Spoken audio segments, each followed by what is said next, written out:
So yun guys, what's up sa inyo? Nandito tayo ngayon sa bahay at anong oras na nga pala? The time is 3:41. So 3:41 na po ng hapon. So nagising ako ng mga alas 12.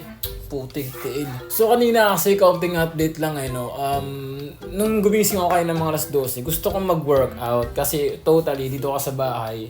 Instead na mag-gym ako sa labas, magbabayad ako ng kung magkano man ang upa sa gym.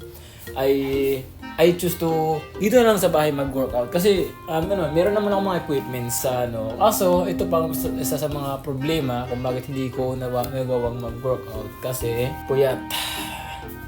Puyat. Masama ang tama ko sa araw na ito, boyset. So kung bakit puyat? Kagabi kasi kinunta ko ni John Van Steven T. So chinat niya ako kagabi, so nagkita kami. So hindi ko alam, akala ko 1 to 2 hours lang kami mag-uusap, magkikita. So dahil inabot kami ng alas 6 ng umaga. At umuwi ako dito ng mga almost 7 AM in the morning kanina. Tapos natulog ako, kumising ako ng mga 12. Yung pagtulog ka na yun, wala pa yun, hindi yun straight talaga na pagtulog ko, pagising ko 12 na. Actually, paputol-putol pa yun.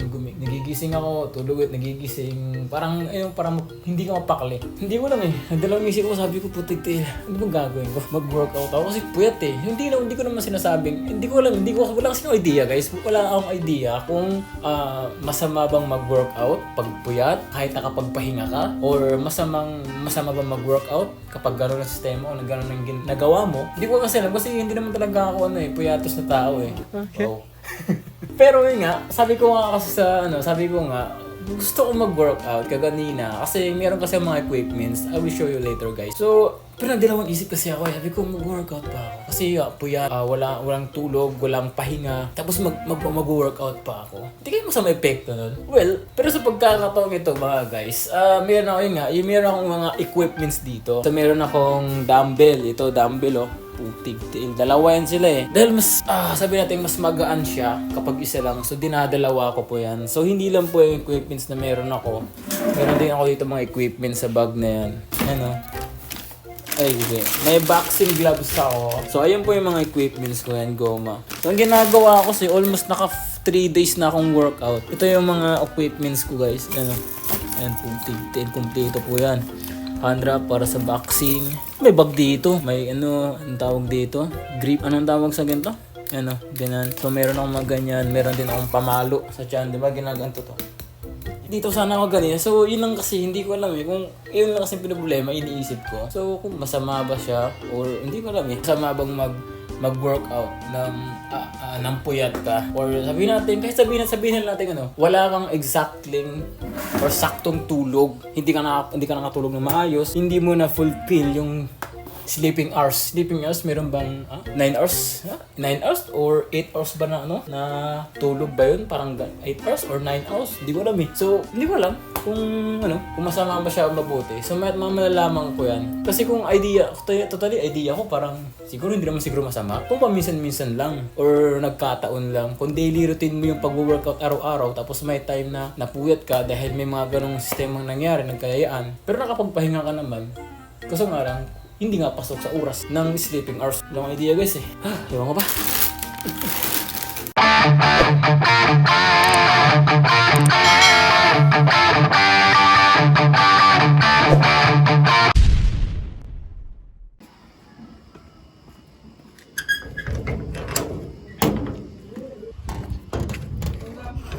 Bili lang, merienda.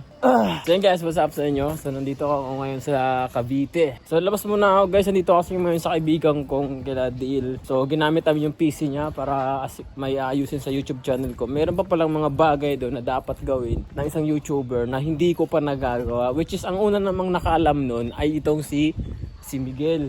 Kasi Miguel talagang mahilig yung ma-explore sa mga bagay-bagay. So na-explore niya, natuklasan niya yon. At the same time ngayon ay nandito kami.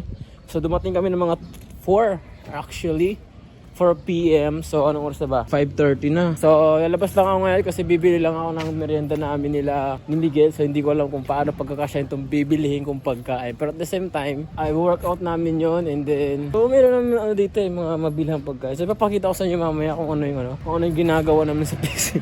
Kasi si Miguel nakakaalam nun eh. So, see you there. Hindi ko alam guys kung kita-kita nyo ako dito. So, ito na yan guys. Masasabi ko kanina. So, ito si Miguel. So, ano yung ginagawa natin, Miguel? Explain mo ka sa kanila kung ano yung ginagawa mo. Ano tawag dito? Yung nakaraan kasi meron siyang channel na King Gabs TV na wala ng access kasi nga nagkaroon ng problema sa SIM card. Ngayon ginagawa natin ng paraan para di na mangyari yun. Ginagawa namin ng backup. Magawa kami ng mga utak kasi kumbaga, yung Gmail, yung kuwari gagawa ka ng Facebook, di ba? Yung utak ng Facebook mo is Gmail. Ngayon naman, kung gagawa ka ng Gmail, ang utak nun is Microsoft. So, gumawa kami ng parang triangle na security. At least, kung magkaroon ng problema sa number, meron kaming tatakbuhan na Microsoft channel na ma-recover kung sakali magka-appear yan sa mga account. Tsaka nag-ayos kami ngayon ng YouTube channel kasi itong may-ari nito, which is nasa likod ng camera na yan, eh di marunong maglagay ng description. Kaya ginagawa namin ng Ginagawa natin ng best way para ginagawa ng bagong pangalan. Magano pa rin, pero iba lang yung lettering. Tapos link ng URL kung sa makikita, tsaka branding, iibahin din to. Kasi para at least makita nyo yung pagbabago. Tapos, kung nga pala, send na pala sa akin yung Hindi na send ko na siya. send mo sa akin, pero hindi mo kayo send kay Diyan. Ito yung magiging branding niya. Ito yung branding natin. Branding. So, yan, yung branding.